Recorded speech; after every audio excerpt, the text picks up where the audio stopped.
As a licensed mental health therapist, a lot of people don't recognize or realize that there are over 400 different types of therapies that any one particular therapist can use. Most of us only subscribe to about the top 3 that we align with, that fit us. If you've been in the profession for a number of years, like I have, 15 in total, then you may have more. I have probably about 20 that I would say I subscribe to, I'm good at, I can do without much thought. One of the hardest therapies that I find to do is forgiveness therapy. And let me explain to you why. In forgiveness therapy, there are phases to the therapy. And the first phase is that you would identify the injustice. You would identify what was done to you, what mistreatment happened, what wrong, how you were wrong. You would identify that from the beginning. Then another part of that phase is that you name what the feelings were that came up. So you're going to name, I felt angry, I felt sad, I felt hurt, I felt afraid, I felt disappointed. You're going to name all the feelings. The next part of the same phase is that you're going to talk about the impact. What did it cost you?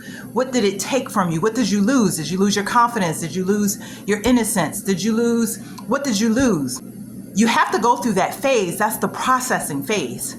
If I had a nickel for every client that dropped out of therapy in this first phase because they did not want to feel the feelings, because now when we go back to talk about these injustices, all of those old feelings are going to come up, and they didn't want to feel the feelings. Well, what do you think feelings are made of, or where do you think feelings come from? Newsflash, feelings come from you.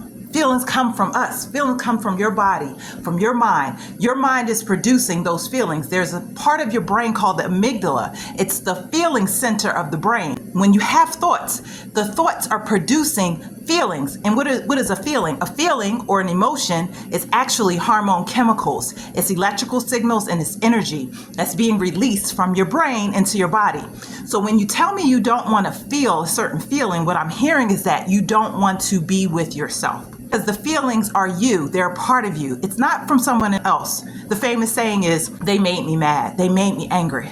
Well, people can do things, but based on your perception of what has been done, it's going to determine the feelings that you have about it.